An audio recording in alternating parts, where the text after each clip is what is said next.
Good evening. I have 6:30. I'll call the meeting to order. And the first item on the agenda is capital projects. So Mr. Henry, I think, is going to present some things to us. Yeah, we're gonna talk a little budget performance of 2022. Oh, budget performance. That's right. As you know, it's the 10th, so all the numbers are still being a little massaged, but only minor changes you'll see.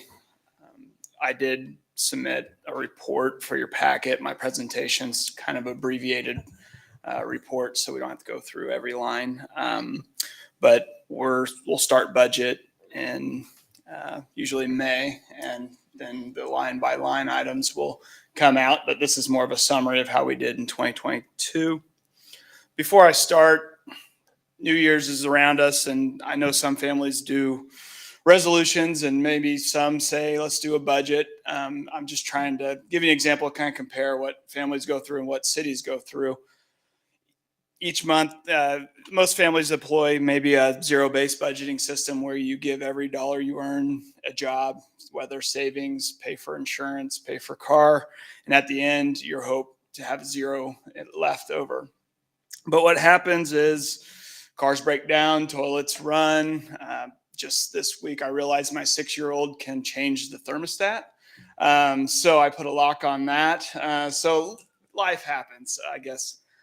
For cities, and then really at the end of the month, what you end up with either $100 more, and that rolls into February, and you say, hey, I got $100 more than I thought in February, so you budget for that and you keep going.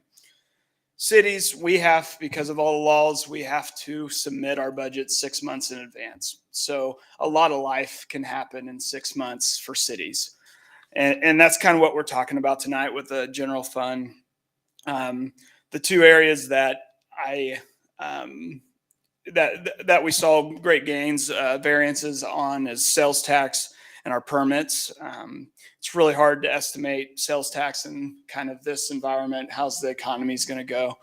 And then also with the permit side of things, we issued a ton of new housing permits this year. If you remember when we were estimating in June, I said, I don't know if this trend's going to keep up. Let's not bank on it. Well, guess what? It kept up. So between those two and a few others, about $600,000 more than we thought we're ending with ahead of revenues, which is a good thing.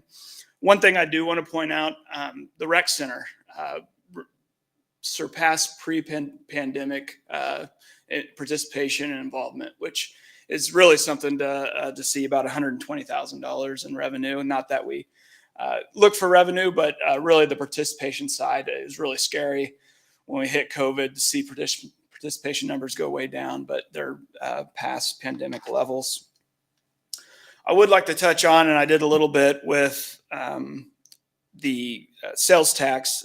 Sedgwick County, we receive a portion of their 1 cent sales tax. That portion is dictated by our population, so that's going up, that's good, as well as the mill levy rate. So if, those forces are kind of contradicting each other right now. A couple of years ago, we lowered it 2 mills. I don't quite see where that went down, but it's part of the formula. So it's something to keep in mind as we continue over the next 10 years, how one element of the budget affects another. That's my job as well to let you know, but that's something I do want to say. The green lines is what we experienced in 2022. The black line is what my estimates are for 2023. Pretty conservative estimates, but I'm not sure what we're going to go into if the spending is going to continue in our economy. I think it will be somewhere there, but that's why we'll meet again in June and July, and I'll update my estimates knowing what the first 2 quarters of 2023 will do. On the expense side, it was really probably one of the closest years I've been here. We've about 3% under budget, which is probably right where you want. And that saved us about $200,000. Really thank my department directors. They have a lot of budget discipline. They notify Ty and myself when when they need something. So that really helps. But in the end, about $800,000, give or take, more than we anticipated ending with our ending balance in the general fund. if we want to talk water and sewer budgets, as you know, weather really determines a lot of our water use. There's a lot of irrigation out there. What I noticed this year was it was so dry in the summer, there had to been a ton of reseeding. I know I reseeded my lawn because parts of it died, and I'm sure that happened throughout. So we saw a little bit higher usage in the September, October periods. I'm going to touch on a little something with you. It's not going to give the whole picture because I'm excluding sewer and trash, and sewer is one of our higher rates compared to Wichita. But I was having a conversation over the Christmas break, and I thought this is kind of interesting is a lot of, if you ask some of your Wichita friends who have irrigation, they deploy a lot of wells. I just, in talking with people, and they'll say Bel Aire, oh, it's a little more expensive to water your lawn. And when you come from a Wichita resident that has a well that you pay $0 and you come to Bel Aire, but what if you didn't have a well in Wichita? What would your rates be? That's what this is showing you here. Wichita really penalizes anything over 12,000 gallons you use is charged at $14.20 per 1,000 gallon, whereas ours is more of we have 6 tiers and we more gradually go up. So I just thought that was really interesting in conversation. Yes, it doesn't give you the whole picture because sewer is part of that. And in the first about 6,000 gallons, we're $7 over, which is where a lot of the home, where my family uses on a month-to-month basis, about 6,000. Yeah, we're still a little high. I just wanted to show you that element of irrigating your lawn and the difference between a Wichita irrigation and a Bel Aire irrigation. Water fund revenues. As you know, we had dry summer reseeding in the fall. Revenues exceeded expectations. The other thing to keep in mind, and our water and sewer budgets have a lot of tap fees related to it. Those are one-time fees that we assess to new homes during the permitting process to tap into our system. That also comes with some expense because we either have to hire out someone to set the meter or set the meter ourselves with the materials. And that's what you'll see in the expenditure side of our sewer funds. But we still manage to be under budget on the water expenditures this year as well. I highlighted just a few areas. Of course, purchasing water from Wichita, CCUA operations and debt. Those are our 3 big ones that we have to pay every year. And that just gets the water to our borders. We also have to maintenance and protect all our mains and throughout the city. So that's kind of where we're at in the water budget. On the sewer side, much like the water, revenues a little over expectations. I never want to undercut you guys. I think we got a question on the Sure. previous slide. I was just going to ask, the Burns and McDonald expenses that we have, are those captured in these numbers? So it's going to be half and half. They kind of, their billing is, I just got one in the end of December and we captured that for 2022. I think we'll get another one here shortly after the year. So Can you, when I was going through this, I just caught my eye. You had the CCUA debt service, and then you have also a debt service line below that. Yeah. What is the other debt service? So the other debt services, that's important. That's usually related to major main construction we did in the past. We're about ready to bond the Woodlawn project. There's some water and sewer elements in the Woodlawn project. Those would go under the water and sewer fund as well. We already bonded the Woodlawn project, I thought. No, well, they're in temporary note status. So we bonded for half of it, 2.5 million. The other 2.5 is coming up next year. We need to talk about that. I don't know what that's about, but okay. I don't understand that. Okay. So just the Woodlawn project was around 2.5 million in the beginning, and then we got the bids and it overran $2 million. Yeah. And then we bonded the 2 million, the overrun, but we still have the original temp note to bond issue. Well, I don't want to take. It's okay. We can talk about it later. I just didn't want there to be confusion on that because that's probably our main bond coming up next year. So I'm confused, but go on. Okay. Okay. Any other questions? Sewer revenues again, water revenue or sewer expenditures. And this is something that we're running into as well. Is we're doing a lot of cured in place piping, and those get approved in 1 year and then expenditured in the other. So it makes my reports a little wonky. But I don't want to misrepresent what the work we did in 2022. So that's why you'll see in capital outlay that $600,000 I went ahead and represented in 2022, even though it's probably going to get spent out of 2023, and that kind of forces me. That's why I do budget amendments. I'm looking into just going ahead and putting in maybe a non-budgeted utility type fund, so we don't have to keep coming back and amending the budget if this type of thing happens. But a lot of times that's just the nature of having a beginning and end of a fiscal year.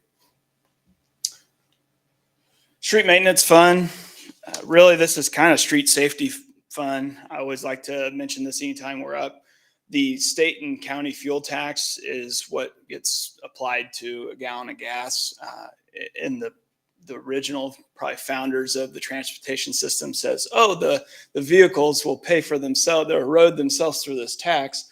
And it's only bringing in about $400,000 a year. You think how much we spend on upgrading our roads, that this tax hasn't quite kept up with what it actually costs to maintain a roadway system.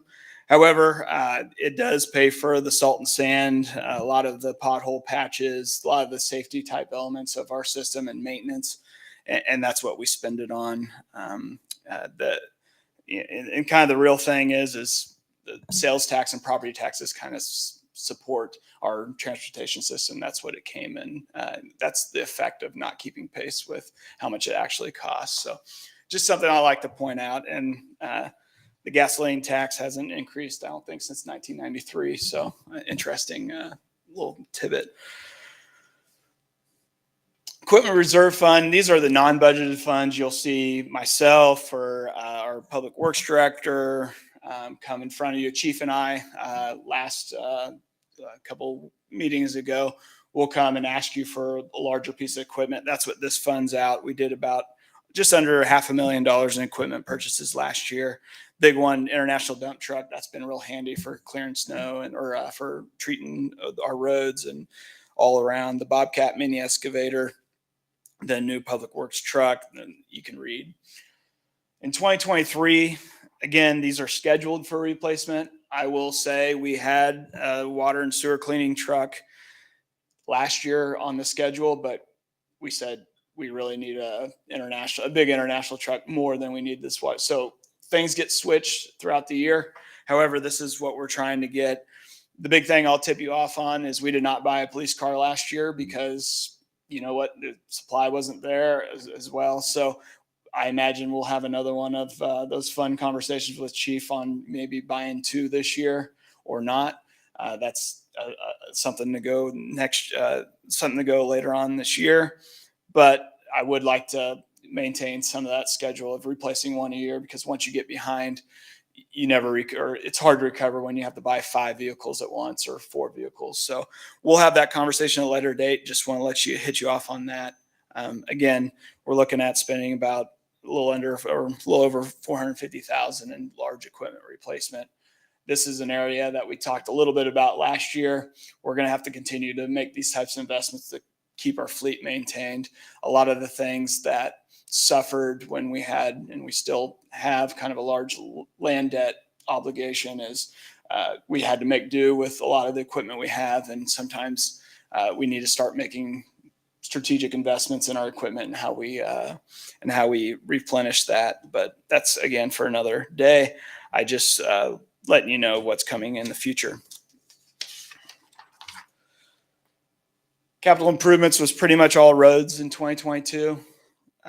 We kind of started the GIS in 2021, ended in 2022, and then you guys approved about a $1.2 million pavement and curb repair at the end of 2022, which we'll fund.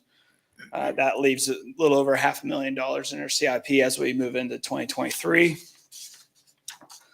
And this is where we see, you take your ending funding balance. We had scheduled about $1.2 million into the capital improvement plan for 2023. And then that's where that 800,000 that we just found out, we had higher than expected revenues and lower than expected expenditures. That save and spend transfer to help booster some of that CIP funding. We approved a microsurfacing plan. I just threw in option B, but I know we tabled a discussion last city council meeting. So I thought it'd be nice for you to see that inside of our 2023 plans. As you know, kind of like equipment, these are all estimated prices. Who knows what's happened? These are scheduled to be completed in 2023, but you'll be able to hear the proposal, see the estimates, and this at least tells you the whole picture of what we're going to see. Public Works facility, and Ty's going to talk a little bit more about each one of these, but I had them listed. So total revenues for total available balance for the capital CIP for 2023 is about 2.5. Add all those in, 2.2 million. So we still have about $500,000 left in CIP as we end 2023. Now I highlighted underneath the fund balance, we still have ARPA funds available at 1.2 million that we can use, but I'm still separating them out. They're pretty much able to be used for governmental services. So we'll be able to spend those as the needs come up. And of course, my last slide, land bank fund, last time we talked is around 5 million. Right now I'm keeping it about 30-day or 90 day for lack of a better word, CDs, and that's getting about 4%. So it's not hurting us sitting there, but we should still look at the future plans, which we're continued to do throughout 2023. What's our rate on the bonds? About 2%, sub 2, less than 2. Yeah. So that's what I have. If you have any questions, let me know, and I can turn over to Ty.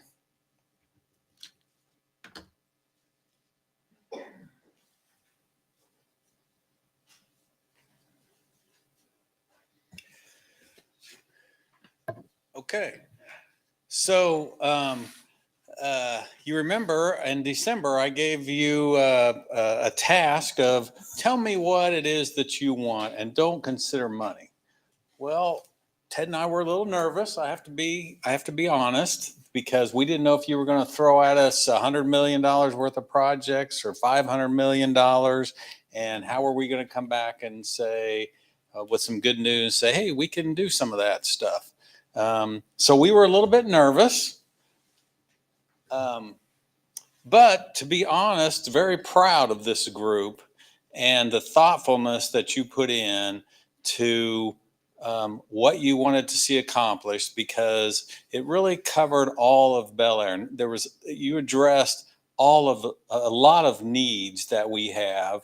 And based on that, we feel there's 16 projects that we're going to propose that you can probably get done of your list. And so what we did was we took your scores and we listed them out number 1 through 16.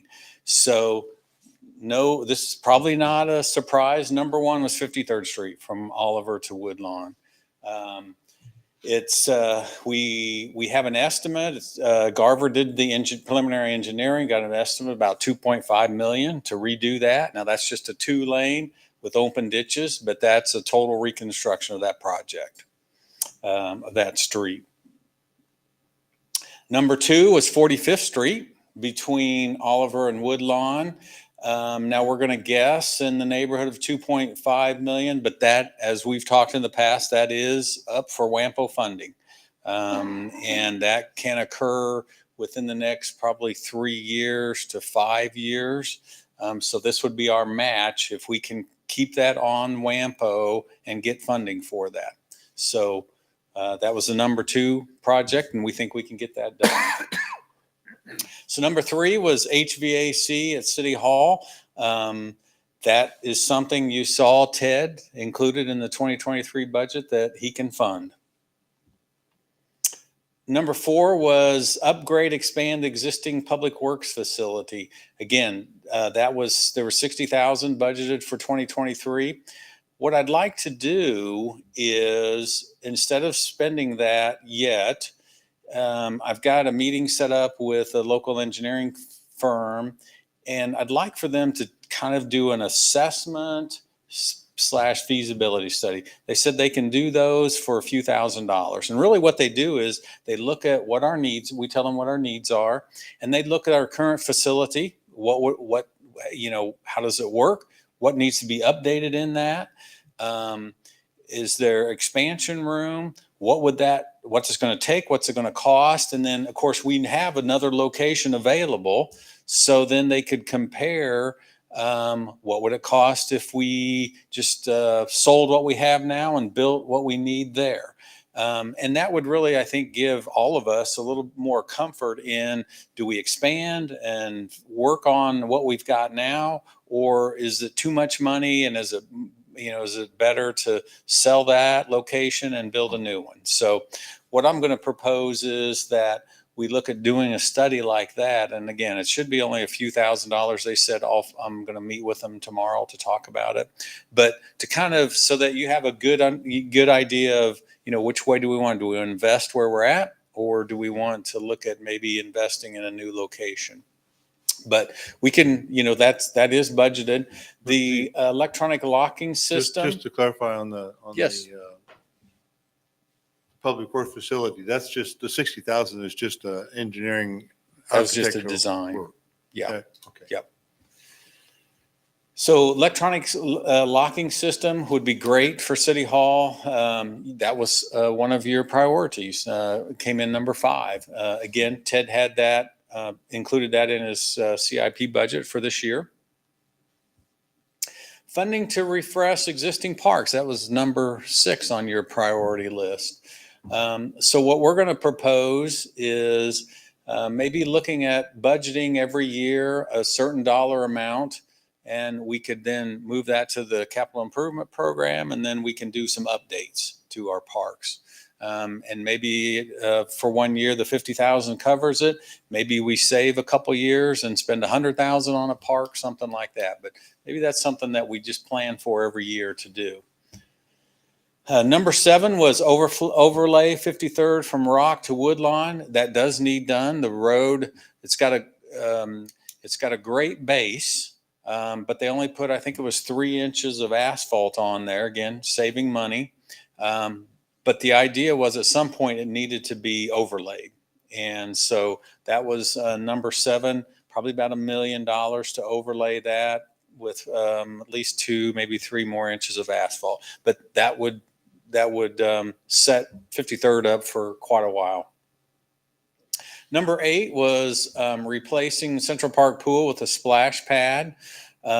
So again, you remember I did that presentation. A nice splash pad's around $350,000. Ted included $150 for pool repairs. Remember, that was a discussion we had. So this is going to be a discussion that you're going to want to have of what, if this is in fact what you want to do, do we invest the $150 or do we not? Utilize that $150 towards a splash pad, then we're only talking that we need to come up with a couple $100,000 to do the splash pad because we already have $150 budgeted. So that's going to be a discussion. We're going to lay that out for you at your next workshop, but that's a discussion or consideration. Number 9 was funding to build link sidewalks, bike paths. Again, our thought is that's something we look at as part of an annual budget appropriation. Maybe 50,000, maybe 20,000 every year, just budget for that, put it in the CIP. There's a great opportunity through WAMPO to get funding for this. And a lot of people don't apply for it because, like us, you have millions of dollars worth of roads, and it's difficult to say, well, let's spend 100,000 on some bike paths. But they have funding available, and they'll pay 80% of it. So I think, leveraging our money is maybe we budget every year a little bit and then put it in the CIP, and then we apply every year. And not every year we're going to get some funding for it, but we just build up the funds in our CIP so that the year we get it, maybe we got a 50 or 100,000 match, and we end up getting $300,000 worth of biking and walking paths. Funding a sidewalk from Isley or Central Park Avenue to Isley. That's kind of a unique situation because now we're going to have sidewalk all the way down to 37th Street when Woodlot gets done. And we've got sidewalk up here at Isley. We just don't have it in this little portion here. I was talking with Jay this week. This has been on their list. It just keeps getting moved down. They have 2 bids. They're estimating about this cost. So we'll get that done this year. But that was number 10 on your list. We'll get that done. Funding for new parks. Again, something that we know we're going to have to do as we grow. We've talked about, we have no parks to the east of Rock, and that's where all of our development is. And we've got Andrew Reese donating lots for it. And so in order for the city to step up, we'll have to do some of that. Again, our thought is maybe starting to budget a certain amount for park improvements or new parks because we know that's going to be expensive. A park like this, you're probably looking at $500,000. So, of course, this isn't your typical neighborhood park. It's going to be a portion of it, but a nice neighborhood park is probably going to run around $200,000 for park equipment, $250,000. Woodlawn expansion from 53rd to or 45th to 53rd. Again, Woodlawn's being expanded to 45th. What are we going to do the rest of the way? So what we think is we need to get this in the WAMPO setup for, we know 45th is next in line, but maybe in the next 5 to 10 years, get this on WAMPO. And then start saving some money for our match, because our match is probably at least 2.5, could be 3.5 by then. But that's something that we need to, and that's the key about your prioritizing, is lets us know what do we need to have the next on the list for WAMPO funding, because we always need to have something on there. The call for projects is September of this year. Okay. Yep. And then, of course, Rock Road was another expansion of Rock Road from 45th to K254. Again, just a 2-lane open ditch. That's we've got a lot of growth happening along here, and so that's actually yeah. So here's 54 highway. There may be some commercial along here. Here's City Hall, and we're looking at some commercial around that. So those commercial developments are going to want some kind of expansion there. So again, this is another project we need to get on the WAMPO. So knowing what your prioritizing are, we know that Rock expansion and Woodlawn, we need to get those in the next 5 to 15 years in the pike. So that WAMPO's planning for those. This was one new software for City Hall. It's amazing what makes people happy. And new software, accounting software is something that would really help Ted and his staff. We've had the existing software for probably 20 years, ever since I've been here. So we know that's at least 15. And so there's a lot of opportunity for that. Again, the initial cost around 150, but then there's those annual fees to do that. So that was number 14. Number 15 was expanding and upgrading the existing rec center. So don't have any information on that because we're doing the study now. You all approved the study for that and a couple parks. And so they're going to be coming to you with suggestions of maybe some improvements there. Then we'll kind of know a dollar amount and maybe some ways of that we can look at improving that as well in the next few years. And then the last thing, which is important, it's turn lanes at 53rd and Woodlawn. We know that this included some turn lanes. The 53rd Street did.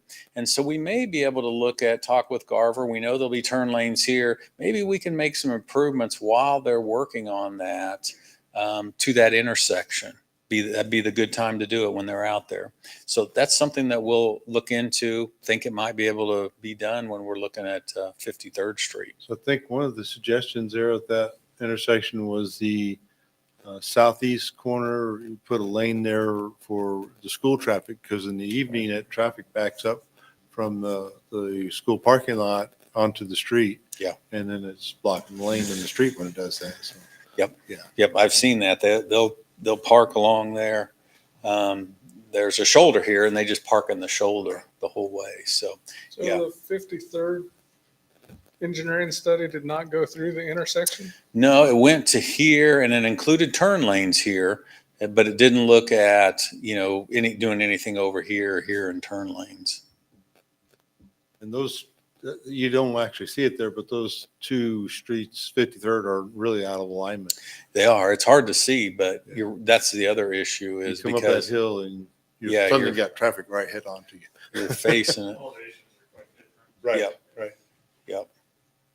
Did it include the Oliver intersection? I don't think there was any improvements at the Oliver, but I'll have to ask Ann on that to make sure.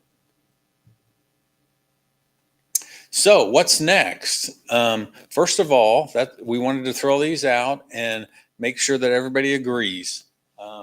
Really rank doesn't matter whether it's 1 or 5. These are the things that we think we can bring back to you with a plan. But is there anything in there that you think shouldn't be there at all? Needs to come out? The keyless entry, I wanted to know what the thinking behind the keyless entry is. And Okay. here's why I ask. Uh-huh. I ran one of those systems when I was running the medical centers. And they are a lot of work for somebody to keep up with. And I just wanted to know if what's the reasoning for putting that in there? If you think you're going to reduce work effort, I think you're being misled by somebody. I think it's going to be just as much Ted, work, have you just done a did different you do way. any research on?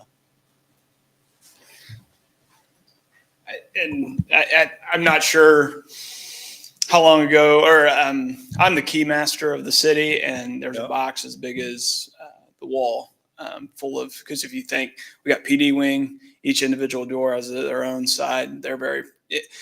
There's a lot going on with the keys. One takes one person losing one key, and we've done it twice since I've been here. We rekeyed every lock or every outdoor lock. We've got it now to a point where we can do a little better, but it would make our life so much easier. Maybe it won't. I'm not sure. I wasn't aware of your experience with it, but most cities, most organization had that type of system so that you can essentially lock people out if they don't need to be there. Everything's ran through a computer program. You can activate. We don't even have badges. Ty, you got your badge on you. None of the employees carry that we have badges, but mine's in my car just in case emergency and I have to get through a barricade. But I think it's good policy to have badges when you're an employee, and then that would let you into the building. A lot of those elements would be my reasoning. I don't have a full report in front of you, but that's what I'm seeing as we grow as a city, more employees, we need to get a little better and a little more secure inside of our city hall. Okay, if you're thinking that I just want to make sure that I Yeah, don't think it's less work. How It's long? just How long ago was that? Have they made? They might have made some improvements. The salesman that walked around. Well, what was the biggest burden was when anybody had a problem, any problem, it didn't work today, or they've left their key at home. You always had to go in there and do something in the system to adjust for that. Okay. And it's just those things that they keep coming at you constantly. And you just need to be prepared for it because it's going to happen. Okay. The lost card or the whatever, I need access to this other door now, and things change in their job function. So those are just constant things that will happen all the time. And that's just the way people are. If you're finding your lost keys today, you're going to have the same lost keys tomorrow with the cards, right? So yeah, obviously we want to do some research on that. Look at companies, ask questions and stuff. And I know you've had some experience, Justin. You probably have them. If anybody has those and has, I mean, issues I with think them. you're definitely trading some problems for others, but I can see how a physical lost key is a real problem because you're calling out a locksmith to literally go change the locks on all the doors, which is different than going into the computer and just deactivating that card, which is which is work. Like it's probably going to be a complicated system, but you can train somebody to do that. And, I can see somebody's. yeah, I can see how there would be some advantages there. Right. Okay. Okay. Any other comments or questions about that list? How much of it depends on other funding like the WAMPO for 45th? How much it drops out. So yeah, the major projects, which would be 45th, Rock expansion and Woodlawn expansion, those dollar amounts are our cost share. And if we wanted to pay for those ourselves, you're looking at probably 15 million, 10 to 15 million. So those three are going to depend on someone else, assisting with the funding. But the nice thing about the fact that you rated those is we know the mayor said the call for projects is going to come up in September. So now we can go to them and say, we've got to get 45th done. And it's set. It's not funded yet, but as soon as the funding comes in, it's set to go. And then what do we want next? It's going to be Rock, Woodlawn. It's going to be one of those two is the next one. And then in another 5 years, because we want to always have, my goal has always been every 5 years have a Bel Aire project, because we know they don't, they don't, Woodlawn is costing 15 million and they get 15, 18 million to spend. So they can't, we can't get a project every year because they have to spread that to Wichita and everybody else. So we need to understand that we're not going to get a project every year, but we need to be planning for that, waiting our turn, and then be ready. So that we can say, this is our project. This is our year. Do we have any of these already in front of WAMPO? 45th is next in line for funding. Yes. Yep. 45th is next in line. And we're hoping that in the next 2 to 3 years, it will be funded at 80%. Now we've talked about it, and you remember I brought that up a few workshops ago about advanced construction. There's an opportunity maybe that if we don't want to wait till we get funded to build it, and then as the funding comes, you get reimbursed for it. So, but we want to kind of see where WAMPO is on their funding, is if they feel like, hey, we can get you funded in 2024, 2025, maybe we don't want to do the advanced construction. But if they say, oh, with all the projects, it may be 2026, then we may say, okay, what if we did some advanced construction, went ahead and built it ourselves? How long is it going to take us to get reimbursed for that? So that's an option, but we'll look at it. So that is a process they do with Wichita on a few projects. Basically what it is, they're writing checks to Wichita every year as to refund that advanced construction money. I've got a couple of questions on the 45th Street project since I wasn't here last Tuesday. How much is Wichita kicking in on the engineering study? For 45th Street, none. None. So why are we going so far west that we're talking about sidewalks to Stuckey? That was, yeah. So I think that was more. So that's more conceptual, I think. They were going to look. And the interchange. Yeah. Now, again, Well, I'm just saying our boundaries stop at Oliver. So I don't think if Wichita is not participating, we shouldn't be designing anything west of there. So Garver's comment was that they were going to visit with Wichita schools and Right. the city Yeah. about that, Right. and then incorporate that and come back to us. I don't think there was any commitment to designing that yet. right. Okay, And 'cause- really design, I think their Concept. idea was lay it out. I mean, show on a graph or a map how it would lay out. Well, that's And then see roughly if they're 20% interested. of the project. So if they're spending any effort at all on it, if they just say we want to include this and they get Wichita involved, that's fine. But if we spend time and money designing that, Yeah, it would we're make sense. wasting our money. Right. That would Yeah. make sense. No, yeah, I understand. And Yeah. also the traffic count issue came up. I don't see any reason that the traffic counts on 45th will change from what they were the last time we did them. We have not had construction west or east on 45th. So I don't see a need for a highly specialized traffic study. I was actually glad you guys decided to table it because I did. Yeah. I could agree with some of the things they wanted to add to the baseline, but some of the stuff I thought was just too much. Yep. So, I think it was a lot to do with what is the decision on the intersection. If it's going to be signalized and we just want to go signal, that changes a lot of things. If we want to study a roundabout, it takes more traffic and study. that's another issue. If we want to do a roundabout, we're going to be buying land on all four corners. That means we're buying land in Wichita, which gets Wichita back involved in the roundabout. So I don't see how we can do a roundabout with no commitment from Wichita. Well, the other part of the roundabout aspect to me is that you've got to get the federal funding on that one. Yeah, I don't think we it's- should do it without the federal It's funding. just going to add a huge amount of cost. And I don't like roundabouts, but I was willing to listen. But if we're not, but again, if Wichita is not involved, I don't think we should totally drop the roundabout.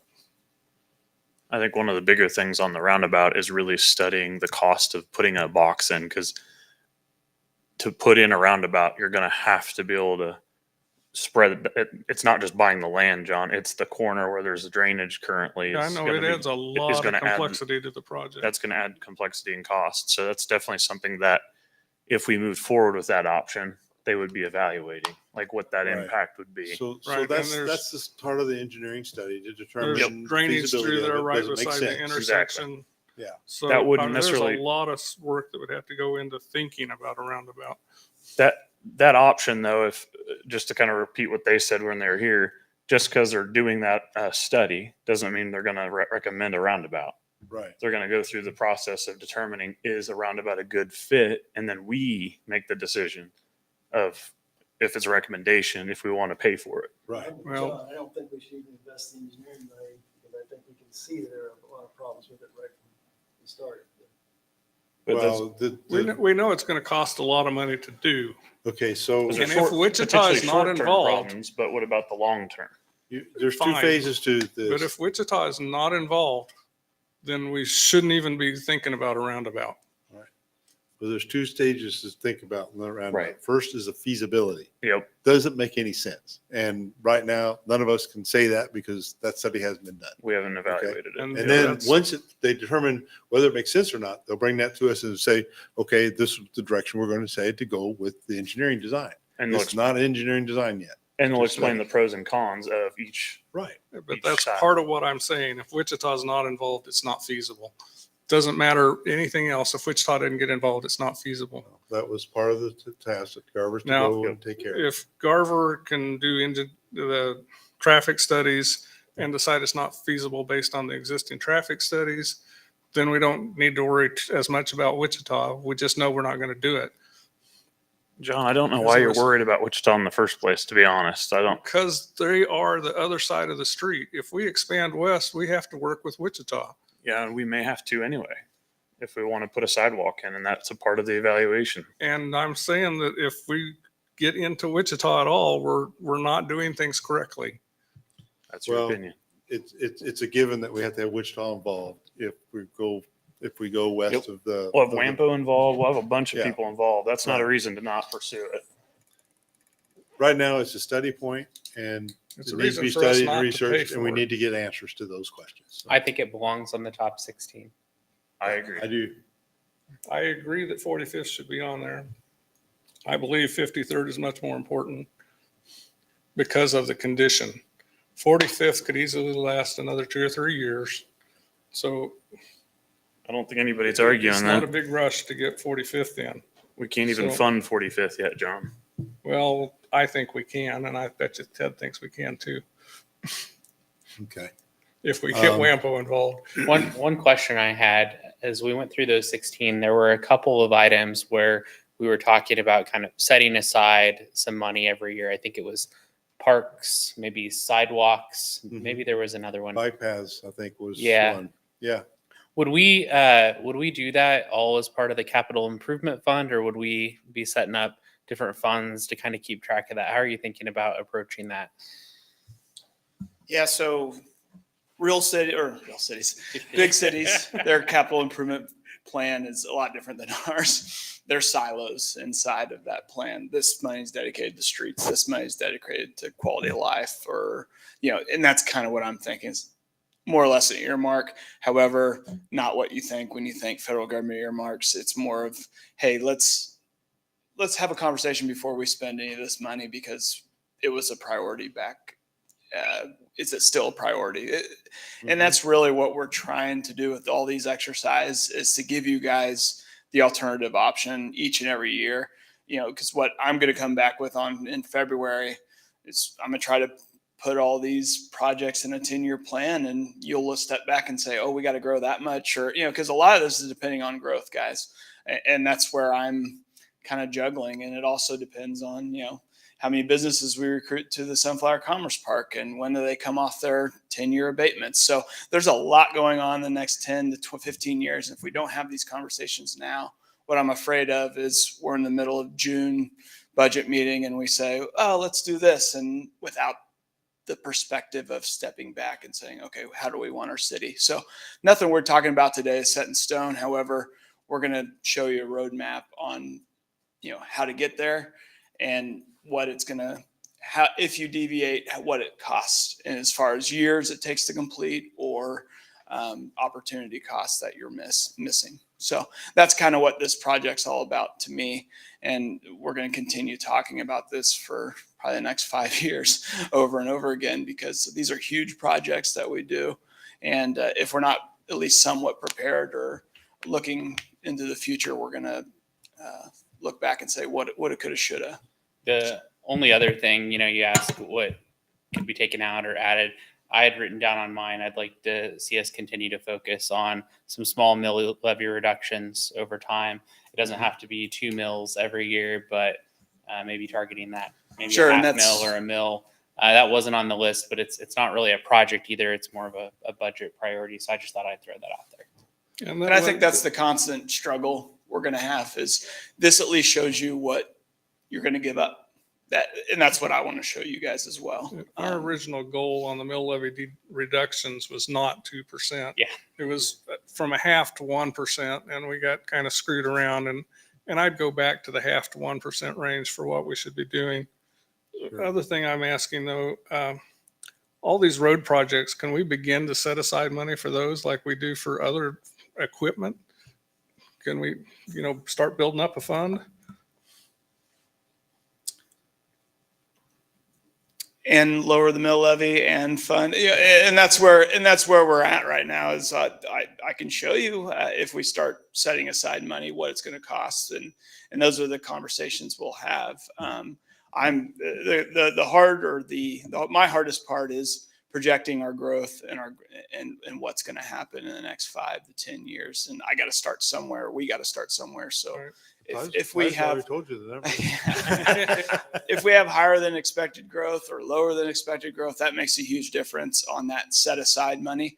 And I mean, since I've gotten here, we've had this save and spend method, and that's kind of how we've been, is, look at how our performance was and invest in roads or somewhere to go. But we're now at the point with the land sold that we can start planning for the future. So yes, John, or Councilmember Welch, we can do that. It's just going to take political will and your guys' ability to say, no, we're not going to do this because we're saving for this and that type of thing. So Well, my quick pencil says that we can fund 3, 4, 5, 8, and 10 out of the difference between what we've got in the capital improvement project and what we spent already. I don't have the 3, 5, 8, 10. You might. That's the HVAC, the Yeah. public works study, the electric keys, the pool repairs, and the sidewalk to Isley. Yeah, that's all scheduled in 2023 so far. And so then that leaves the big items that we're not going to do this year anyway, is what it looks like to me. So, we spent $1 million+ on roads this year. I hope we'll be able to do another $1 million next year on something. And maybe part of that next year will be that we set it aside for major thoroughfares. Yep, we can do that. Plus, there's still the ARPA money that hasn't been allocated to anything. So we could do some more this year if we needed to. and I know you're not going to like to hear this, but a lot of these projects will be structuring debt as well. As we come on the downslope of our land debt, we have a lot of different ideas we can do. That's kind of where we're at on financial planning for a city, is you're structuring debt, and when these bigger projects come on, how to responsibly move from a past debt to a present debt. And that's why I expect that you could figure out a way to begin That's paying for some of that's these what you pay me projects for. I'm going to try right my now. hardest to do it. But if the will of the council is to put a lot down in cash, that's can go into my model as well. But a lot of these projects, if we need to do in the next 5 years, no, we're not going to be able to save, as $9 We'll million. never be able to save the entire But amount, we can utilize the tools we have right now to ease the pain of any type of influx of debt and that type of thing. So one concern I had on 53rd is I don't want us to get into a mode of we apply for grants and then we get denied and apply for grants and get denied and never make any progress on it. So I think maybe we might be wise to just say, okay, we're going to apply for grants up to this point, and if nothing happens, maybe we'll go and fund it ourselves. But I want to see that project move forward.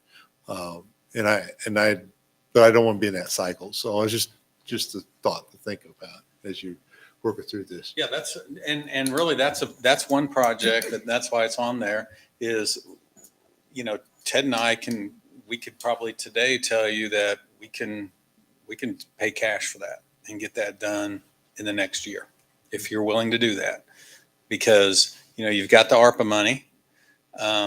But the other thing that we're going to incorporate into this plan is, Ted said, there's $5 million sitting in a land fund, and it's getting 4%, which is great. So the question is, we're paying more than that on interest. No, we're paying less. No, not On the 5,000. on the land bank or the PBC That debt. 5,000 is earning the same amount of Is it? interest as 10,000 at 5 million. Your inflation's going to kill you on it anyway. It doesn't matter. Okay. So You're better off letting that money sit there and pay your debt. So yeah, On you know, interest. or we could use that to pay the principal and use that money for something. So yeah, or like you said, if you want to just let it sit there and I'd put it on produce. principle, but I understand we can't do that yet. They're not called yet. Yeah. So we're again, sorry to bring up that we're on the tail end of land debt. There's not a lot of interest. It's pretty much all principal, all our payments. So we can do what we want, but it's kind of like on the tail end of your mortgage, essentially. In my opinion, we'd be better off taking and using that money to pay for some of the things that we're about to bond at a higher interest rate. Right. that's Like exactly right. the remaining Woodlawn debt. Right. And used to incentive, and used to get a better chance at grants because we're going to do a 50% match instead of a 20% And then match. you got the cash ready for the grant. Exactly. That's a good way to leverage it. Ty, I know we're going to have a deeper discussion about this, but with like advanced construction, where 45th Street is like the runner-up for funding, it's in the plan. Does advanced construction show, while you guys are really committed to that project, that gives you a better chance of getting it funded and paid back over time? Or does it say you guys could fund that on your own? How does that play into WAMPO's decision? Yeah. No, it's so what WAMPO does is once you get it approved for funding at a certain level, then their goal is to get it at 80%. So it can in fact start out at a certain 50% funding, and then they try to get that up to 80% over time. There's a certain point which we ran into with Woodlawn where it stops. You can't get it anymore. But up until that point, they try to do that. So what our goal would be with that advanced funding is to get them to commit to 70, 80%. 80% is the max. And then we go do the project and do a temp note, or we may have to bond it depending on how long it takes us to get reimbursed. But then they commit to paying us back. But what they do is every year they approve projects and there's money left over at the end of the year. So a lot of times they'll do a call for projects and say, has anybody got a project that, we got an extra 200,000 or $500,000 or $1 million, whatever it may be. Where in this situation, if you've been approved for advanced construction, then they just start paying you back for that. So it doesn't go to other projects, it pays you back. The reason a lot of cities, smaller cities, don't do it is because you have to, pay for it up front. So Wichita and Sedgwick County are the ones that use it all the time. But like I said, we could do that. We'd do a temp note and then get reimbursed for our share, which a temp note will buy us 3 years, or if we have to, we can go longer. So, and the benefit is you get it done faster. I mean, you don't have to wait till it's approved and the funding is there, which could take 3-4 years. You can get it done we could do it in a couple of years. So something that we can look at. But Ty, to clarify, your project does have to be on that list Yes. to qualify That's for for advanced. CIP, Exactly. right? So, Which means it's ready for funding. which means 45th is qualifying for that. So first it gets selected and then it gets funded. And so the funding method, I think what I'm understanding, whether we do advanced construction or not, doesn't have an impact on whether it's selected or not. No, Is that true? that's correct. Yep. That is correct. And 45th has already been selected. It's just not yet Right. funded. Yep. That's exactly Yep. what it is. So there's 2 phases. You do your initial call for projects, and you give them the projects. Some of those projects, and we've done this before, some of those projects will not make it into what they call the MTP. Okay, the MTP are saying, yeah, we're going to consider that project. If it does make it an MTP, it will go nowhere else. Okay, and we did that already. Rock Road was in the last submittal, and it didn't make it into the MTP. 45th got into the MTP and has since then moved up to what's called the TIP. The TIP is the point that it can be funded. It cannot be funded as an MTP. And once it's in a TIP, then it can be funded. We are just the first in line to be funded next because the funds weren't there. That's the process where it is right now. It's a big project. I mean, the budget on that is Yes, it is. 14 million. Right. So likely they're not going to have the funding to fully fund it, even with our match. In one In one year. session. Yeah, in 1 year. But if you do the advanced construction, they can spread it out over years. Right. So there's part of the benefit is not having to wait multiple years. So I want to ask about the 53rd Street project also between Rock and Woodlawn. We keep talking about it like we have to do it all at once. Could we not do a quarter mile, a half mile at a time instead of, Yeah, I I'm mean, sure we're you just can. adding 3 inches of asphalt, right? It's not like we're on rebuilding the whole under the base or anything like that. on 53rd from From Woodlawn to Rock. Yeah, no, you'd want to do it all at once. Well, you got mobilization fees. So if you have them come out and say, we want to do a quarter of a mile, they're going to charge us a certain amount just to do a quarter of a mile.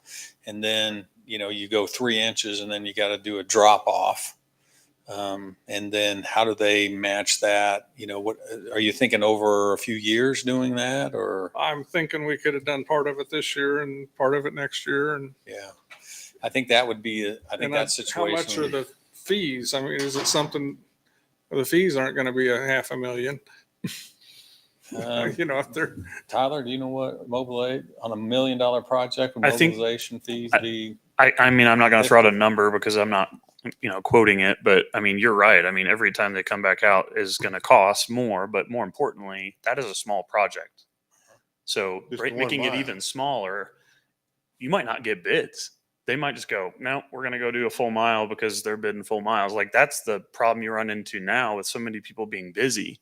They're just going to take bigger, more volume. And so when they see it's harder to do or it's smaller than they'd like, those are things that enter into their mind. And so then you're maybe getting 1 or 2 bids rather than 3 or 4 if it's a decent size project. That's the thing I would worry about. But yeah, there's definitely going to be a cost factor to mobilizing. well, does it take a different company than the one we're using to do a couple of blocks in residential areas? Because that's a real short strip. Yeah, I don't know that the company would necessarily be different. You would just be, it wouldn't be as attractive of a project for them. I understand that, but the question is how unattractive is it? How much are they going to add to it to do it? And I don't know. That's a business decision. Probably the bigger question that we need to answer, where you're going, John, is not, do we do a quarter mile? It's do we want to pay cash for projects? And if we want to pay cash for projects, then we need to figure out what that is and not worry about doing a quarter of a mile. We'll do the whole mile, but because our goal is to pay cash, we'll do it this year, or we'll do this project this year, and then in 3 years we'll do this project. So I think that's kind of where you're going, is if you want to pay cash. Kind of phase it. Kind of, but the 53rd Street has been sitting there for quite a while and needs that extra 3 inches to make it more stable road. What was the estimate on that? I know you had it on the slide. It was like $1 million. Yeah. Yeah. It seems like something we can figure out if we really wanted to prioritize it. I think that was 50. That I was think That's the other mile side. over. That was Oliver Yeah, Woodlawn, Oliver to Woodlawn. because it The had one to be that's already ripped in out. the full street replacement. Yeah, Which that one wasn't WAMPO funded either, so that would be on our own, Yeah, it's gonna be on our own. but certainly doable. The size is much smaller than. and that's a street we really need to look at, because there is building going on along it. It is getting more traffic, and it's in really rotten shape, but it is still drivable at least. I mean, if we'd have shut it when we talked about it 2 years ago, it'd still be shut, because we don't have the money to pay for it in whole. Yeah. And that's the other piece of this equation is, the 2.5 million is just tearing that out and replacing it. Open ditches, be just, basically like it is today with a new road. Now 45th, we're looking at 15 million, but that's curb and guttering, 3-lane, bike paths, everything. So the question would be, is that what we want on all of our arterials? And if that's the case, then we don't want to spend 2.5 million on 53rd, that portion, if at some point down the road we want to do everything like we're all going to do for Woodlawn. Thought of that too. Yeah.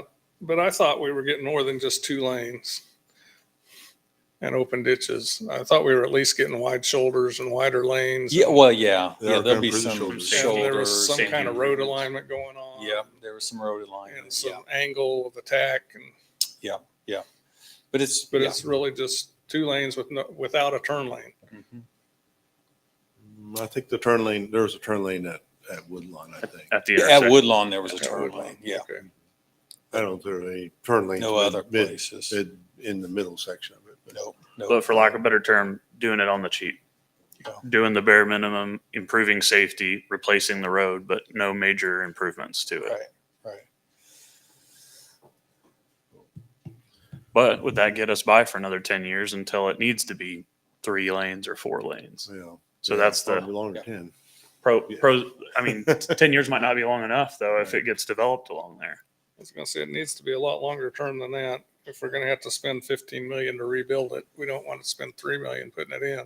Well, I think the other piece that where Councilmember Welch was going on, the intersection of 45th and Oliver, keep in mind on 45th, the north side, some of that's in the county and some of that's Keachai. So we don't even get a I benefit didn't on realize that. any of it was Keachai Yeah. or Small county. section. So Right at the at least corner. half a mile is Right. Keachai and Sedgwick County.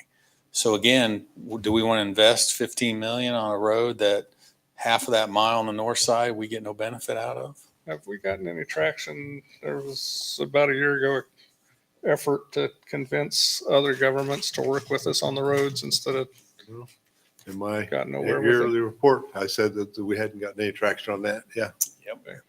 Not surprising. Yep. Well, that's another reason if Wichita doesn't want to play, we don't need to be talking about roundabouts and sidewalks. We got to do something with the intersection. That's going to involve Yeah. Wichita. But we don't Right. have to go that far. Yeah, and it's a safety hazard too. I mean, we talked about it a little bit with Garver. The reason why they're going to look at it is they understand the importance of the safety hazard that is kids not being able to walk to the public school that serves the kids in our community. So it needs to be evaluated for sure. For sure. Now, how you pay for it, I don't know, but you got to evaluate it and figure that out. And now I know that, obviously we're going to pay 100% of the engineering. Doesn't mean we pay 100% of the construction, because, for example, 37th Street, Wichita's on the south, they assisted with us. They paid for half of that, and we paid for half of it. So I think on that, even though that intersection is ours, I think we'll approach Wichita and say, hey, would you be willing, especially if we get WAMPO funding, would you be willing to help pay for some of that? And then the sidewalk school district, would you be willing to pay for some of that? I'd like So- to see us have a good working relationship with Wichita so that they would do that. But I don't know what that takes. I'm confident Garver can help us navigate those discussions.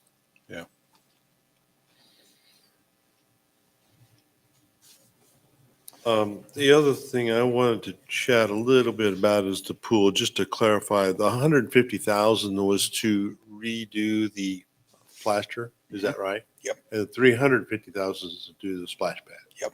Okay. Yep. I thought that's what it was, but I want to make sure I was right. Because if you redo the plaster, it's good for 5, 6 years, 7 years, something like that. I think, well, see, there was there was the plaster, and then there's recoating it. The So liner. one was about 10 years, and the other one was about 5 years. Mhm. So the 150 would be about 10 years, but that's total recoating it. Okay. I thought there was a replaster where you could get 5 years life out Yeah, of it or something and like that. that's around 50,000. 50? So yeah, Oh. it's cheaper. Okay. But again, you're getting less life, and it's not as good quality. Right. But Okay. I think the bigger piece of that is, if in fact it's the doing away with it and doing the splash pad, then I think you're going to want to consider, first of all, if Ted comes back and says he can fund that next year, 2025, do you want to open it this year? Do you leave it open and not do anything to it? Do you do something minimal to it? That'll be a discussion you'll want to have I thought for Brian this year. had suggested that he was going to do something with it in the spring before he opened it. But I don't remember what that was. Because he said optimal time to do that work is In the fall. Yeah. So he was going to, so it would be doing something in the fall. So question would be, do we still open it this spring, not do anything in the fall, and then save that money, put it towards the replacing a splash pad? Maybe or- this is something, just kind of spitball an idea. Maybe this is something we should put a short survey out with the water bills. Maybe, but I don't know what those questions would be. I think we need to formulate the questions because The one thing that I remember from our discussion on that was kind of learning that the water table where that is at is in a place that really makes it incompatible with the pool. Yep. And Mhm. for that reason, it's going to be a perpetual issue for us. And that's why I'm really in favor of eliminating the pool in that location and putting a splash pad there. And then I think at a later date, maybe reevaluate if the city should have a pool, where's a location that's appropriate for it, because the current location isn't appropriate for it. Yeah. most cities are getting away from pools pretty much. We need to know what the ongoing maintenance is for that splash pad too. What the water fees are going to be, how much water we're going to use and what. That recycles Yep. water. Yeah, I know, but we're also not going to be getting income. The pool's at least getting some income that's paying for some of its expenses. So Yeah. But we lose money on the pool. yeah, I know. I A few imagine we're not going to thousand. need lifeguards at the splash pad. No, So, Yeah, Ty, and just to refresh, because I know Brian had said we've missed the boat on doing the full-on replastering, but there wasn't serious talk of not reopening, right? He can fix it up and make it workable with the staff and, for some of it's 2023. going to be, wear water shoes or, Yeah. protect your feet, some of that kind of stuff. So, yeah, because I think, the discussion when he was here talking about those options, I think that was during the budget time we were actually doing that. The optimal time is due in the fall. So we can open it, just, he could probably do some minimal patching, warn citizens to wear shoes, things like that, to get us through to open this year, and then make the decision of, are we going to keep it? Are we going to replaster it? Are we going to look at splash pad, because the splash pad people were saying the same thing. The time that they want to be able to turn that in, they couldn't get out there and do it this year. So they're looking at, if we're going to do this for you, we can have it open in 2024. But we want to start working, this fall on it. So your decision to go either way, it will happen this fall. The decision probably has to happen in the spring. Yes, it'll need to happen. Yep. So you can do the design, get the bids, Right. approve everything. If we want it open in 2024, I think that process needs to start quick in February. quickly. Right. Yeah. The spring. That's what I said. Just buy a sprinkler and set it out there, So it sounds like everybody's supportive. So what Ted's going to start working on is he's going to do a kind of like the PEC did with our streets. I think they did a 5-year. He's going to look out 10 years. And so going to look at what debt's coming on, what debt's going to be going off. He's going to tell us what our growth's going to be, which will be interesting. And then Crystal ball. him and I will then talk about options of, okay, how do we fund some of this? What if we want to do cash? What if we want to borrow? And we'll have some options for you to consider at the next workshop. So you can really see what impacts happen if you pay cash, if you borrow, how those are going to hit the budget, things like that. And that'll really help you make your decisions on what you want to do and how you want to do it. Ty, one quick clarification. It seemed like 3 or 4 of these items will not be funded from what we were ahead of the 800K, but they were budgeted last year for this year. So clarify there. And then secondly, Ted, how are you going to look at the road maintenance aspect of the growth versus our capital spending? So we're talking about these major capital projects, but obviously as we grow, we're going to continue to have more maintenance expenses on arterials. Yeah, I mean, and same reason I'm in addition to going. PEC's study, there's going to be some factor to put there. So how are you going to look at that? Just kind of wanted to talk about that a little bit. This is gonna be a process, guys. I'm gonna throw my best guess because Right. if I'm saying we're gonna grow, I imagine in 1 year we might grow 20%, guys, and then back down to maybe 10, then 30. I can see that clear as day coming. It matters when all these buildings hit our rolls. The problem, your question's a great question. When do I add a police officer? Every time we go. When do I add more public works to address those crews? When are we out of space? It's a very difficult conversation, but we need to start having them because we need to be prepared for them. So to answer your question, I'll give my best effort. It's one of those plans that all forecasts are never exactly right, but because we have one, we make better decisions. So hopefully I answered your question there, but a lot of those are unknown. How many parks do we add and the maintenance of those? There's a lot of elements we have to consider, but if we're just looking year after year after year, we're never going to consider them. So that's what this project's all about.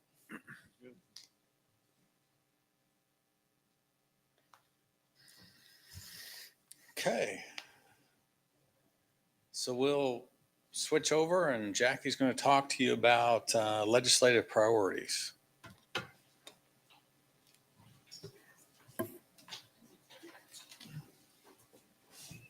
You already wrote them up? Crystal ball. Good.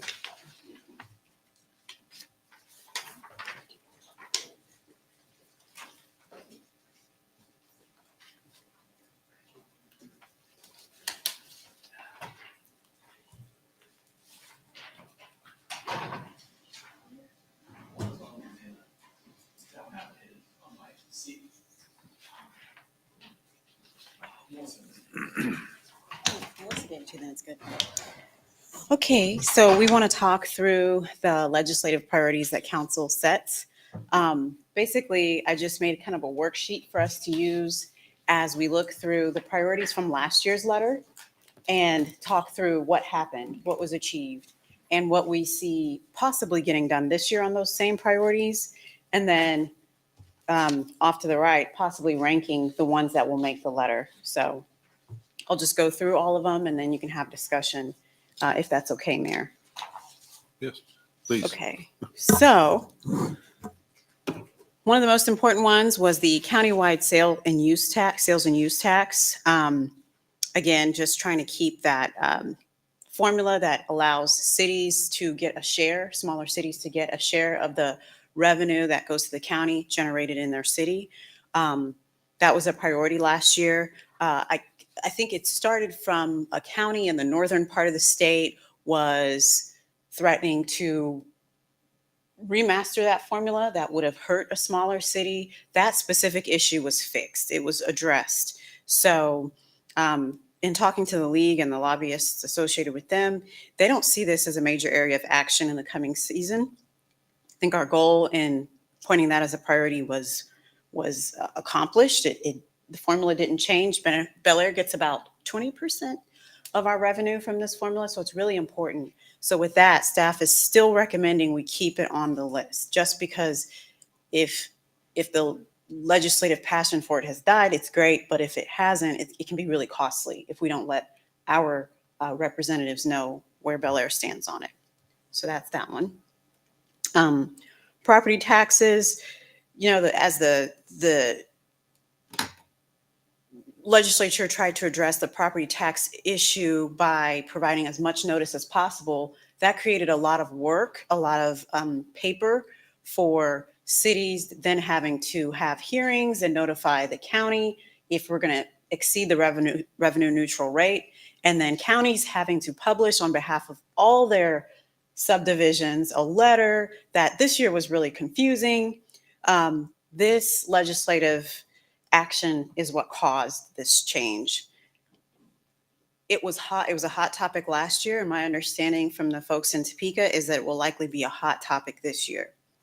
There is interest in proposing legislation to at least standardize the form that the county, the form letter that the county sends out.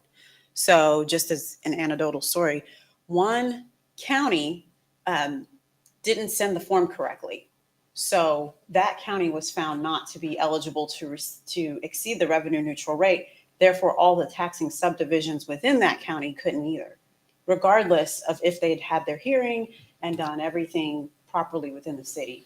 So the legislative fix for that is probably going to be come up with a form and possibly add a hold harmless clause to the letter, so that way taxing subdivisions like Bel Aire don't get penalized if the county fails to do one of their steps right. From a staff perspective, this is a mess. The staff would like to see the language stay the same, because even though the conversation may have moved on from, yeah, you have to do this notice and hearing and process to exceed your revenue neutral rate, our staff thinks that maybe the conversation should go back a little bit. Do we really need to do all those formal steps? So staff would like to see council keep the language just as aggressive as it was in the last year's letter. I'd like to throw out a couple things about that. I know John Goodyear is saying that he doesn't think we should do anything with this year, as far as, and for those of you who may not know, John Goodyear is an attorney with League of Kansas Municipalities. And so that's what his personal statement has been about that. But I also saw some discussion about maybe just requiring it to be published in legal publication and leave it at that. And I kind of think that's probably the smartest idea. That letter did no good. We predicted it was going to do no good, and it really caused a lot of confusion for a lot of folks. And like I said, I have a nephew who lives in Salt Lake City. And this was patterned after Utah law. This Senate Bill 13 was patterned after Utah law. He says, yeah, we get those letters and we just throw them in the trash because they're absolutely useless. And if we have a real issue with the city, we come talk to them, which is what our citizens do here too, right? Right. So that's my suggestion, that we just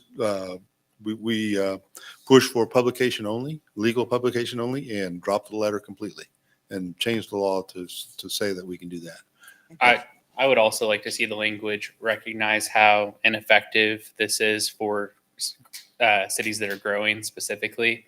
I think, as I've understood this issue more, expecting that the revenue for a growing city will never increase is not a reasonable expectation or requirement, and I think that was failed to be considered as So one of the, part of this legislation. and I can't remember who it was, there was, because I look at several different blogs on this kind of stuff, and one of the blogs was saying that, oh, well, we've had great success here. 45% of the cities did not increase their revenue neutral rate because they found that now that they've got to report it to the citizens, they don't want to do that. And they're cities that aren't growing is what they are. Okay.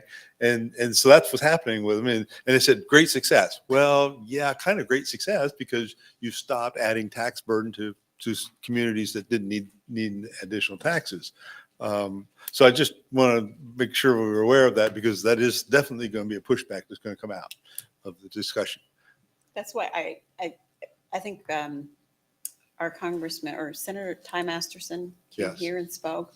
And I think your suggestion of publishing something so we can continue that relationship, because they have a goal of wanting the public to understand this process more.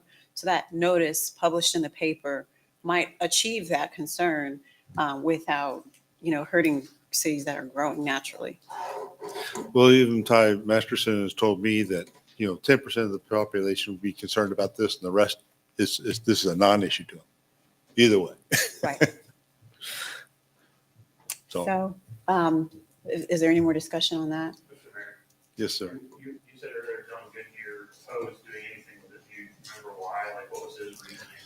His reasoning is that he wants to see it settle and see how it goes, give it a couple of years, get it under our belt to see, well, what really is going on here and what's, yeah, instead of tinkering with it. That's his perspective. So.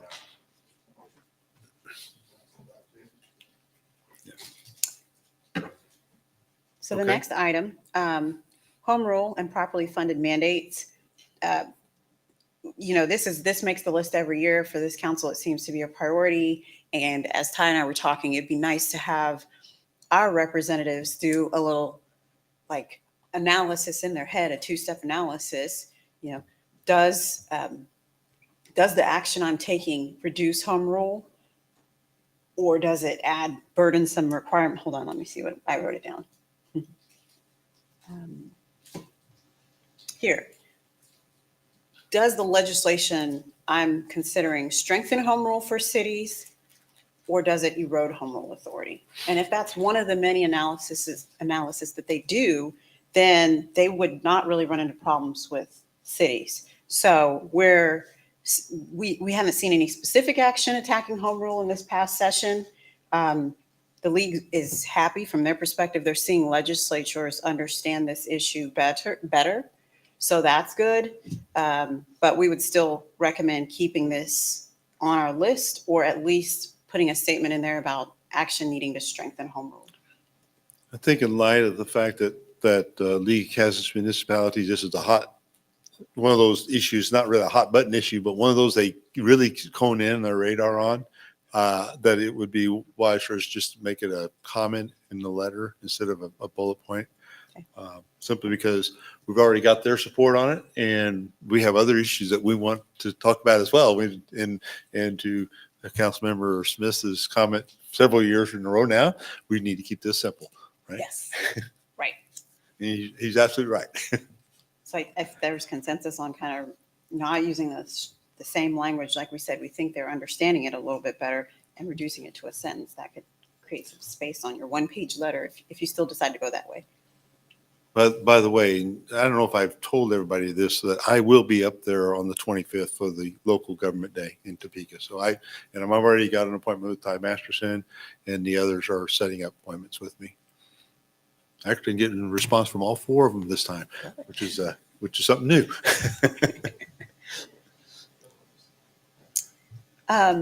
Next item from our letter last year was the K254 public infrastructure project.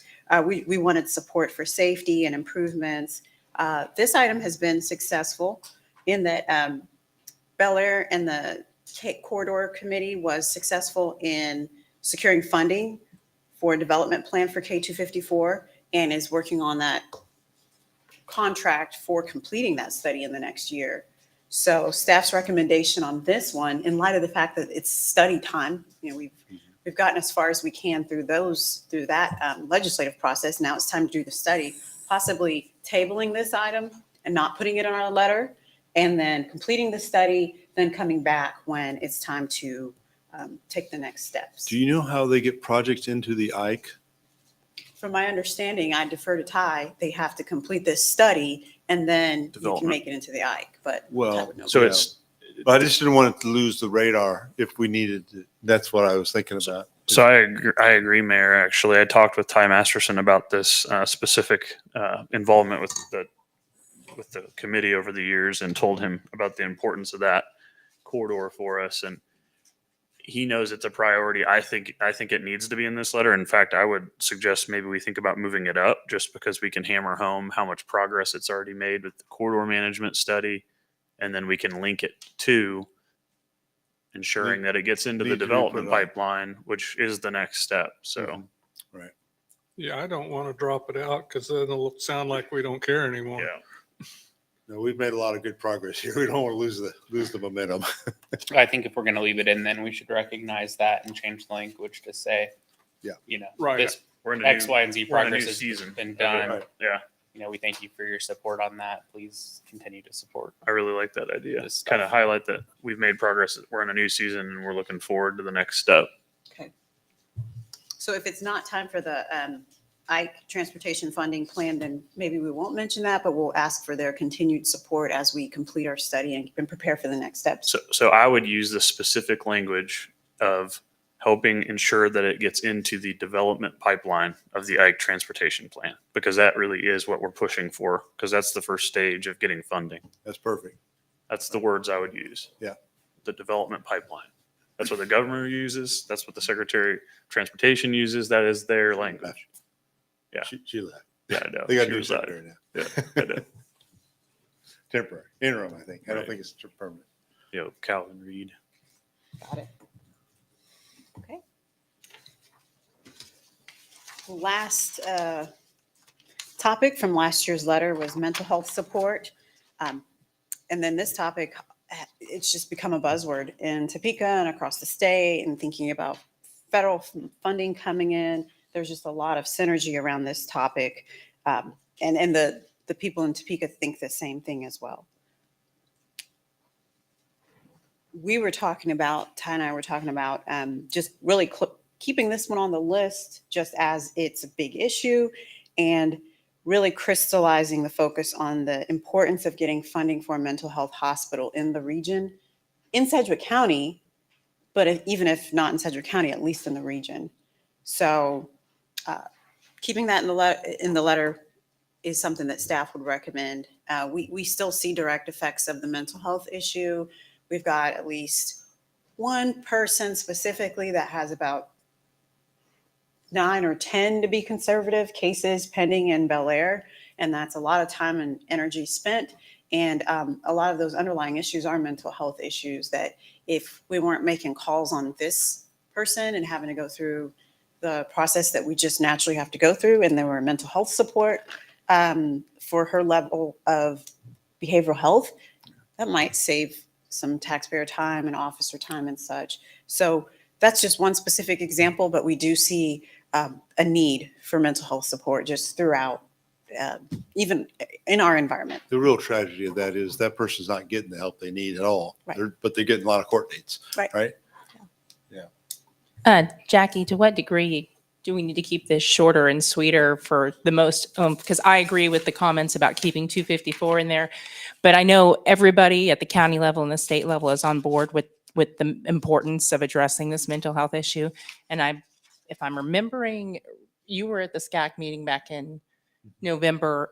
Did Commissioner House say that it's sort of been determined that it will be in Sedgwick County and perhaps even Wichita itself?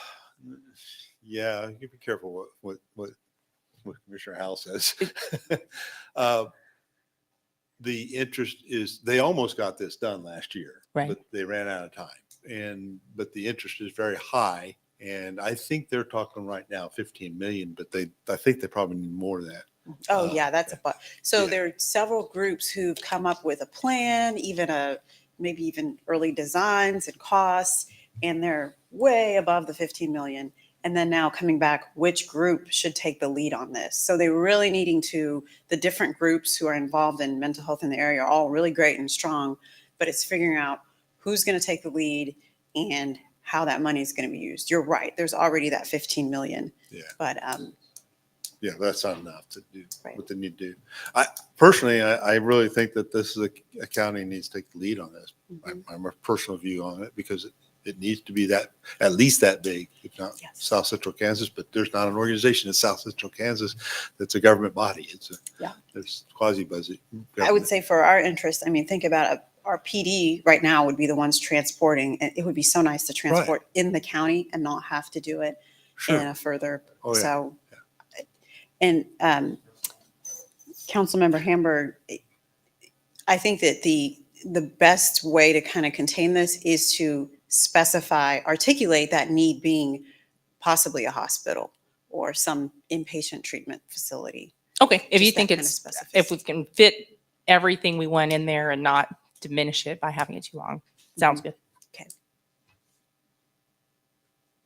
So one new item that we wanted to bring up for your consideration was water. I think if you remember last year in the middle of the year, we ended up kind of getting on board with some legislation that basically the groundwater management districts do not have equal municipal representation there. So having municipalities who run water facilities and plants, having a voice on the groundwater management system is very valuable. And I think Wichita got into some issues with that, with needing groundwater management support on an issue and not having the votes there, or having the support there. So, or having representation there. So municipalities are like waking up to the idea that, they need to be heard on these boards. And so that's one aspect of why the water issue is kind of taking flight lately. And so we as staff are recommending that this be added to our priority list. Right now, we know that the chair of the committee for water is a Western Kansas representative or farming and ranching representative. And so, again, hearing that from municipalities that this is an important issue can keep the conversation relevant to Bel Aire's interests. To add to that, when I went to the water conference up in McPherson a couple months ago, 85% of the water used in Kansas is for irrigation of crops. 15% is used for municipalities for our use, and I think 80% of our population lives in cities. So we really need to go get a voice in this, and we really need the legislature to come up with a better plan. Their current plan of how they manage water is antiquated. It's like a 40-year-old plan. Water rights are tiered in priority, and that priority is more of a who got there first than anything else.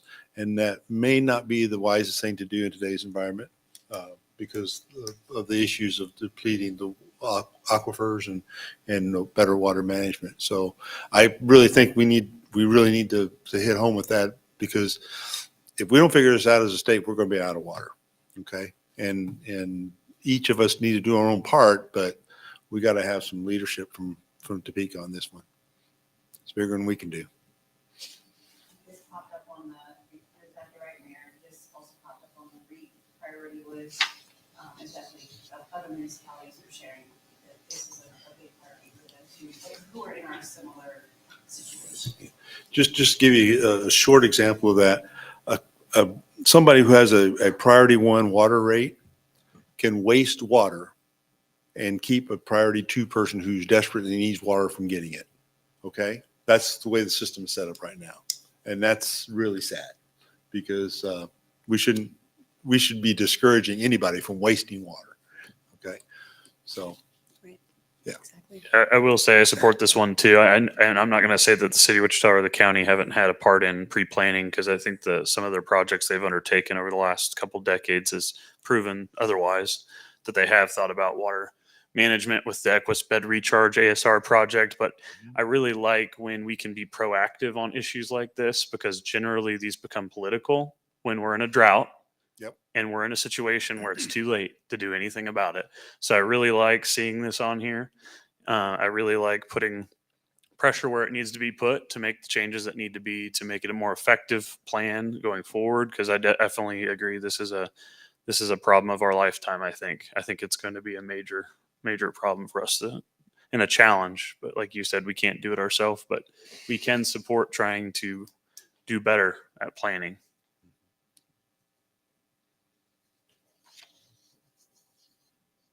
So with that, those are the priorities that we've reviewed and would, recommend that possibly be considered for the letter. I'm happy to collect other priorities that you've noticed in the other packet materials that you'd like to see added. So one that I was particularly, when we're just talking about water, is wastewater loan terms, getting those extended, because water projects, you can get termed for 30 years, but you can't do that with wastewater project. They're limited at 20 years.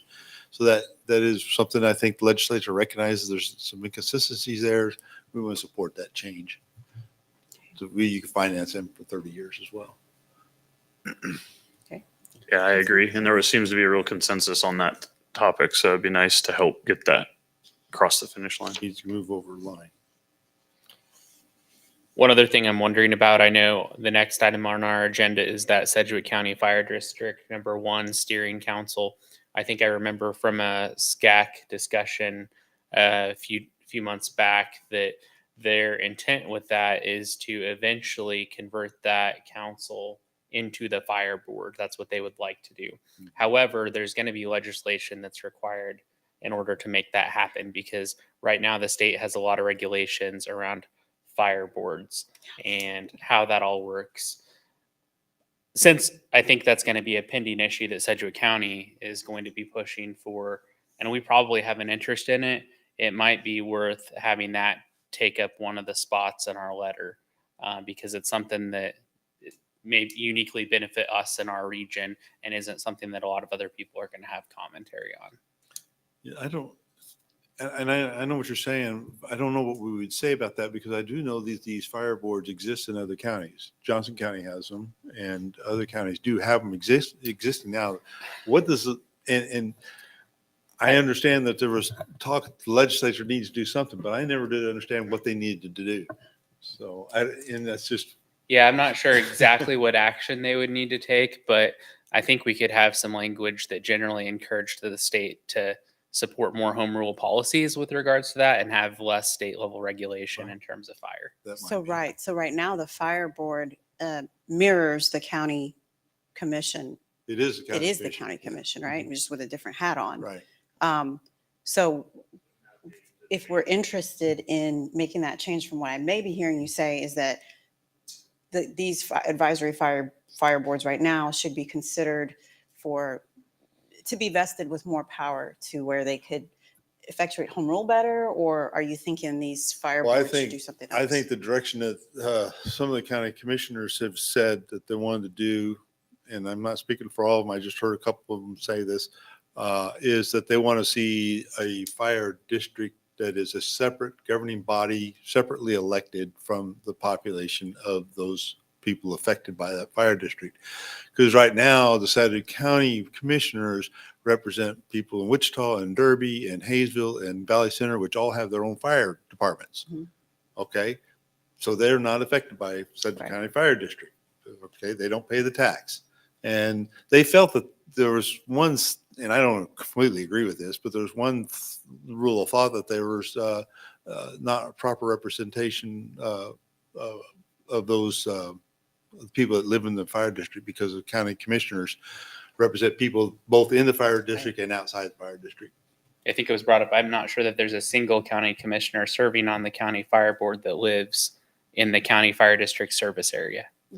Yeah, I think that just changed. Yeah, at the time that was the talking But at the point, time, but I think yeah. you're right. I think there wasn't a single one. So that's a possibility, and a strong possibility that situation can occur. So they were looking, step one, I think they said, was let's create this steering council and get it in place. And then step two is work through whatever process they've determined they have to go through in order to make that a separate governing body, which they indicated would need legislative action of some sorts. But I don't fully understand what that action is.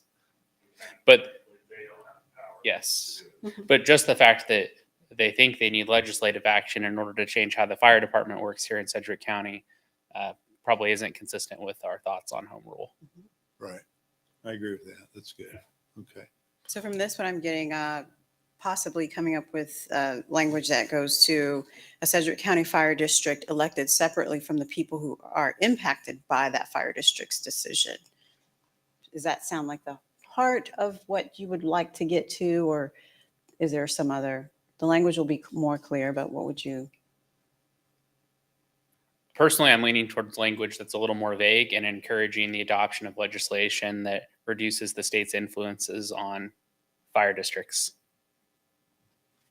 Or creates a path that a fire district can be created.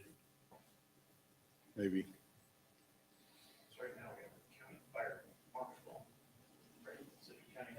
Somebody reports to Yeah, Sedgwick a lot County of that. Commission. Right.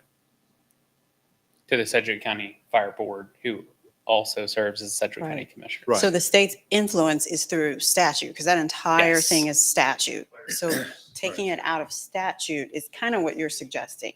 Yeah. Okay.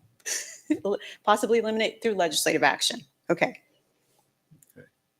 Does everybody generally agree with that more vague kind of like, we're concerned that the, local fire districts are entirely controlled by state statute and possibly wanting some of that to return to the localities? Some more home rule authority, but Mhm. fire districts are never going to get full autonomy. Obviously, state just can't do that. There's too much of a safety issue there. That's what I was wondering, if this is a subsection under our home rule paragraph. That we said we were going to take out. No, I thought we were going to leave it. I thought we were going to leave Well, it. we were going to take it off as a bullet, but make a comment about it. Yeah.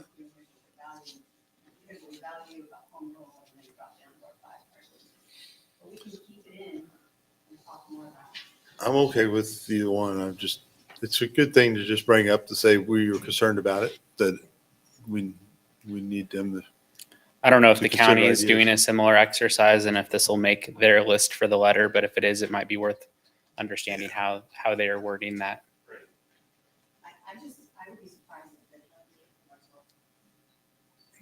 I would be surprised that the county, I see the county's position is going to diverge from ours. Like that fire district is funded through county money. And so if this board is successful and then does become its own authority, that's money going away from the county. So I would be surprised if they Well, might be going through the exercise. It's already but- separately taxed. It's a separate tax. It's a separate taxing authority. So Okay. it is not something the county recognizes. I think most of the county commissioners recognize that if this goes to its own independent thing, it's got its own independent mill levy that's already receiving, and the county won't get that mill levy. Okay. But the thinking is that, and I don't know who thinks this or where their ideas came from, but the thinking of this is that they are going to be able to be more efficient and maybe even not have to charge as high of a mill levy. Right. Okay. So I'll take a stab at that for your next meeting. And we possibly may revise that language on the fly if it's not getting clearly to the heart of what you're saying. But I think I'm picking up what you're saying. Yeah, I generally agree. And Mr. Smith's statement on being more vague in general, because it sounds to me like we don't all really understand it enough to really be too specific, but we know that we'd rather have more control over that. So I kind of agree with tying it to home rules in some way and being vague. Just to get it on our letter, it doesn't mean that next year we won't make it more detailed. And I think putting it on the letter also positions it as an item for discussion when the mayor meets with our elected officials at local government day. So That maybe hopefully one of the understands it main better. value. I'm sorry? That hopefully understands why we can't do it. Do we want to put these in any kind of priority order or just leave them random? Because It's the way we've talked about it recently, they're not in order at all, according to what we think is most important. I don't think it makes a lot of difference with legislators if you have a priority to it. I'm not sure that it makes a difference. If it does, I'm not aware of it. So, Well, it was like talking about the K-254. Maybe that should be the last thing in the letter or something, was what I was, because it's important to us, but since it's moving along, we don't want to over stress it. Okay, right. that makes sense. In the past, when you've sent letter, have you recognized if it's a returning one or if it's a new, kind of like you did on our list with that one, We have. like called it out as Yeah. this is a new priority or a new, Well, no, let me say, last year the letter got shorter. yeah, So we didn't have as much, new you know, stuff. fluff to kind of say, but in prior years, I do remember kind of, Try to highlight we're that. highlighting again, this is a priority again. But I do remember that we did put them in priority order last year. Okay. So I have another item I'd like to suggest, and if council doesn't want to do this, that's fine.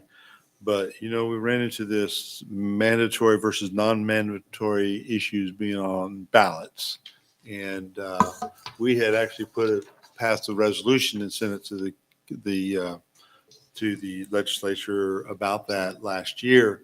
Of course, it got no traction, but I just wondered if it wouldn't be wise to put it on our legislative priority this year, that we would like to see some action on that, because the sad part about it is that we are actually operating under an attorney general's opinion that's 50 years old. No legislation has been touched on this.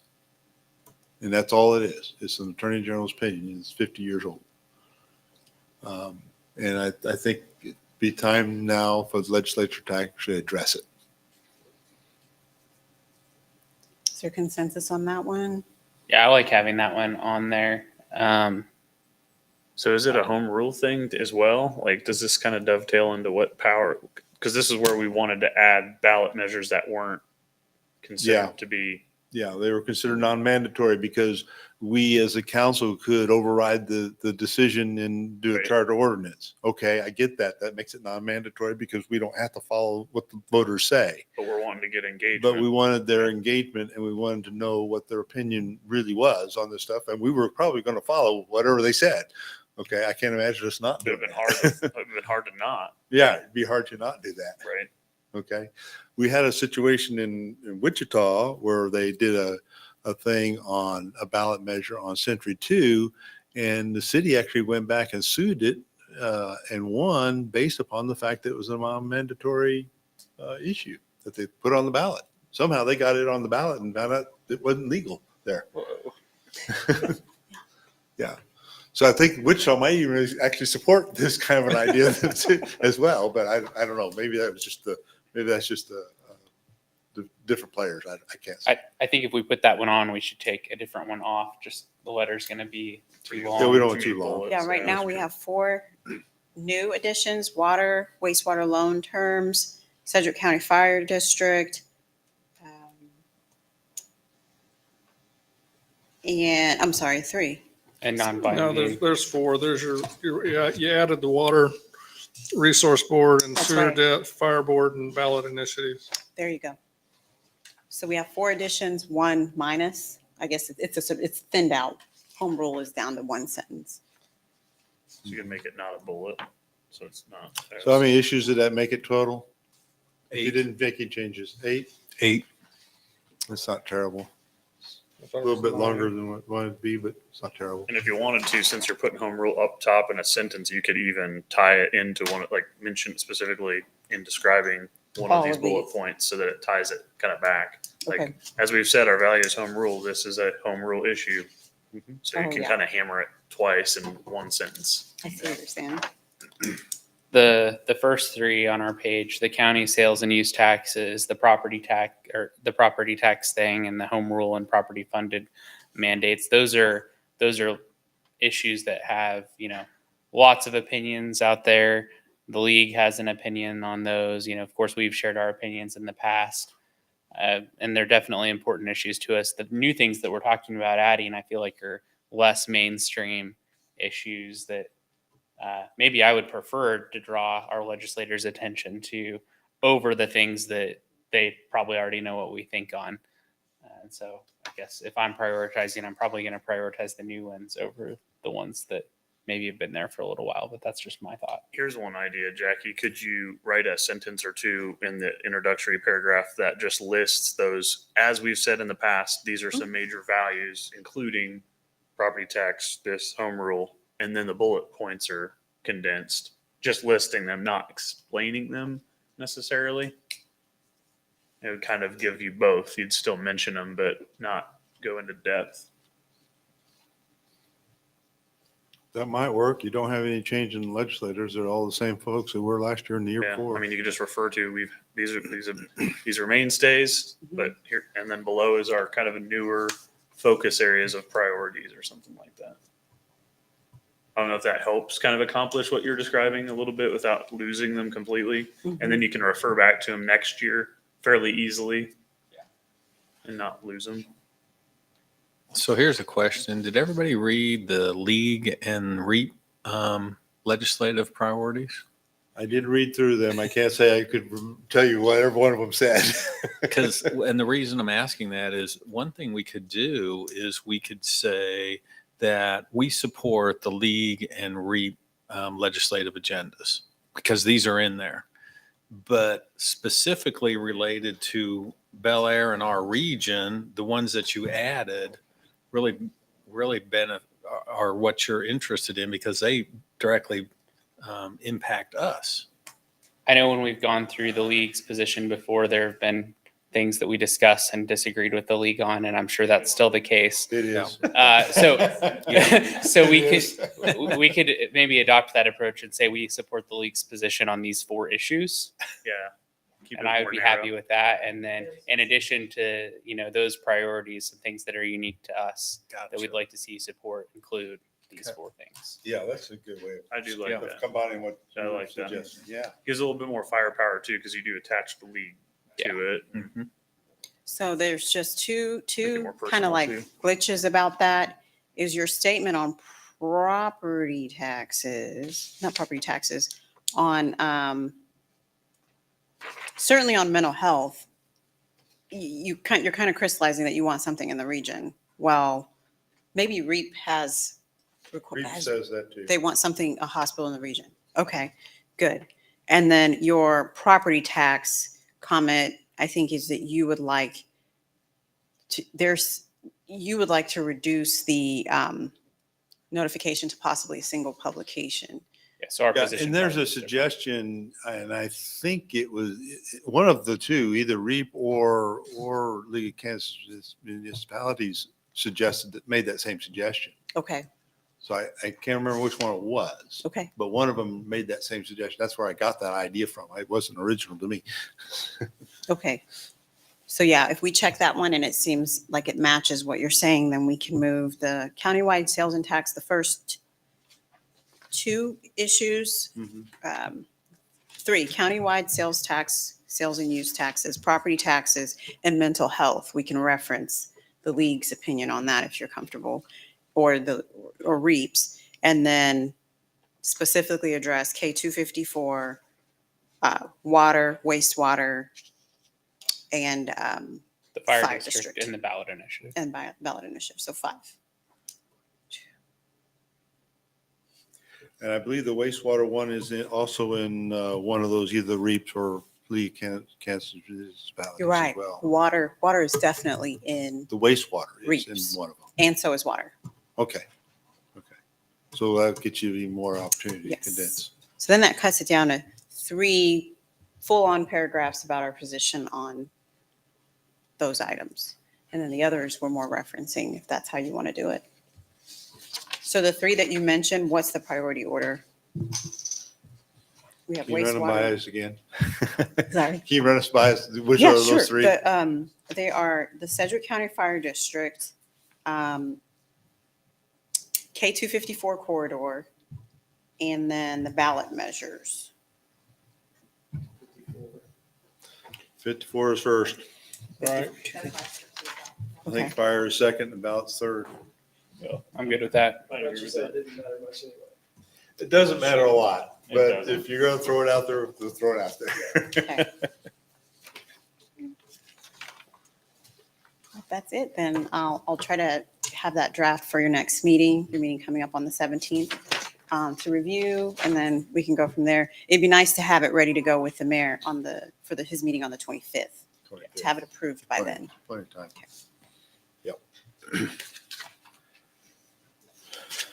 Great, thank you. Next item is the Fire Protection Steering Council.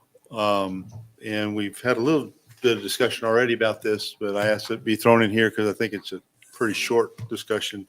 But this is, some kind of commissioners have said this is kind of the first step towards a autonomous fire district, okay? This is and they only wanted people who were in the fire district on this steering committee. So if a person lived in Valley Center, they couldn't be on this, okay? Or Wichita, they can't be on this. Bel Aire has been given one position. It's a nine people position, and Bel Aire's been given one. And so is Park City, and I can't remember all the communities that got a position, but there were 5 of them, I think. And SCAC gets a position. They'll be talking about that on Saturday, with who they're going to select, but they're looking at class 3 cities. So really the only decision we really need to make, and you can't make the decision tonight, but you can talk about it, is who do we want to be on the steering committee from Bel Aire? When the citizens, one of you want to be on it. I have no idea how much time this thing will take or not take. And so I want to just throw it out there. I think everybody probably had a chance to read the resolution from the county. So you know what they're up to.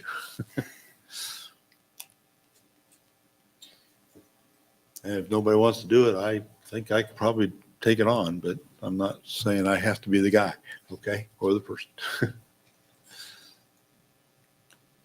I'm sitting here thinking, I did read through it, and one of the sections kind of clearly defines when city council makes the recommendation. It kind of goes on, there's some literature there talking about the person's individual experience. Their recommendations are somebody with 5 years of accounting, human resource, practice of law, or ownership and management of a business with at least 25 employees. So it's a pretty wide range of backgrounds, it seems. Right.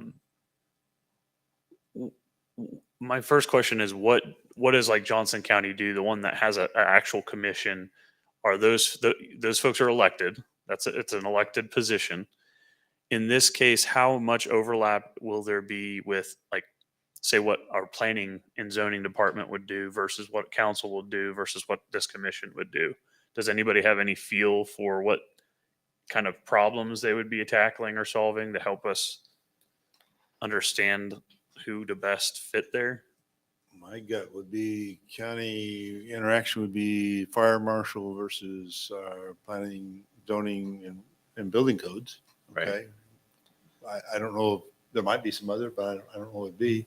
Obviously, water's involved in it because they use a lot of water when they put out fires. I'm wondering if an element of it, right? This is just an advisory board, so they don't Right. actually decide anything. They Right. just advise Advise the county. the county fire board. Right. County fire. Right. One of the things the commissioners had brought up at that last SCAC meeting was, looking at the administrative side of the fire district and how that's currently intermingled with the county and whether that's profitable or not. And so my guess, this is just my personal suspicion, is that those will be some of the first issues coming before this advisory committee, is to look at and study the administrative side of the fire district and to make recommendations on what should be separate, where are there synergies, what's the best path Process forward improvement kind for of the stuff. fire district, So, which is probably why they're looking for that accounting, Those specific. managerial type backgrounds. So I think, and just to add on to that, I think the way it's kind of explained in one of the discussions I had with somebody was that personnel policy. Right now, they use the county personnel department. It takes so long to get things done because of the size of the department and its bureaucracies, and they pay too much money for it. okay? They think that they can bring this back and have a more concise personnel policy and be able to take care of matters much quicker for less money. And there might be some very valuable truth to that. You know, one of the things that I learned back when I was going to school is there's a economies of diseconomies of scale. You can get to that point, and it usually, what the research at that time showed is once you get to about 100 people, you start seeing diseconomies of scale because you start putting more management in place and more other things in place that kind of hold you back, and then it makes your bureaucracy larger and it's harder to get things done, as we can attest by one of the selling points of Bel Aire is that if somebody wants to build a building, they can get it through planning and city council or whatever needs to be done in 2 to 3 months. If they really wanted to work with it fast, you're looking probably at least 6 months at Wichita or in any of the larger cities. So anyway, that's one of the issues that you do with smaller size. So Personally, I wasn't going to be interested or volunteer for it since I'm already doing CCUA and it's kind of a heavy side deal. So I'm probably not personally interested. Right.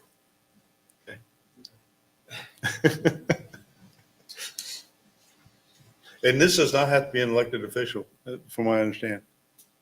Well, I've been sitting here wondering if we should contact the Chamber of Commerce and see if they had a candidate that would be a good fit. They might. I don't know. We talk to Gary and ask him. He personally would be a great fit. He's trying to step down from that president role. I don't think he's looking to add another one. That's funny though. I'm kind of interested, but I do suspect the same thing that you were saying, Justin, about what you'll be tackling. And I don't know how interested I am in tackling that aspect of it. So it's a little bit of a hesitancy of trying to figure out what their real goals are going to be out of it. I'm not sure my technical background is going to add much. It might not be very fun. Mine will add nothing. But I'll be thinking about it a little bit, trying to digest it a little bit more. It could potentially be somebody even from city staff. I guess if somebody lived in the fire district and were interested, I don't know if Yeah. That's the There's- rule. They have to live in the fire district. Right. any interest from that perspective could be considered as well. But I do think the Chamber of Commerce suggestion is a good one, at least to reach out. We could also mention that, I guess, I wouldn't consider, Ann's doing several things. A lot of staff are doing other outside curricular, I'll call it outside curricular support activities. But if there's any new employees to the city that could use a way to get more engaged, maybe this is something to present to them, whether that person's in planning or code enforcement, or I don't know, but that might be a suggestion to you, Ty, is maybe ask some of the newer employees if this is a way to get them engaged.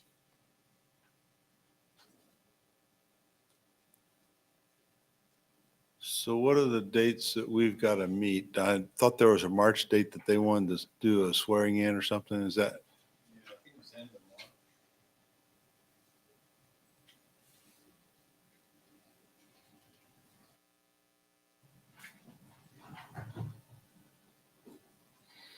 I don't think it's on that document. No, I don't think it's on document either. I think it's in the email. I think it's in one of the, if you can go. I to the remembered agenda. March, so we probably need to target having our recommendation to him I think we need February. February, middle Or of you look February. at the whole thing. This Yeah. is the whole document right here. It says the Yeah, it's actually in the manager's report. It's in there someplace. The commissioners would like to appoint members by the end of March, and therefore we would want to appoint by January 17th or confirm a nominee. Are we logged out or okay?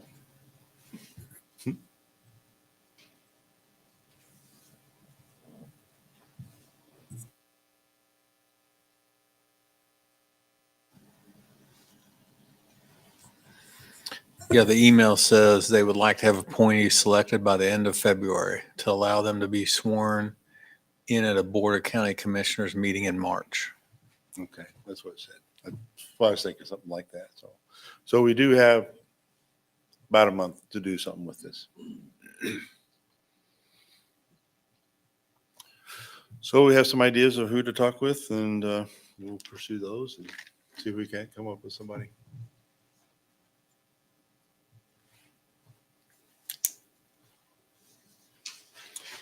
Anything else we need to discuss? If not, I guess I'll call it a day, and we'll see everybody next Tuesday. Thank you.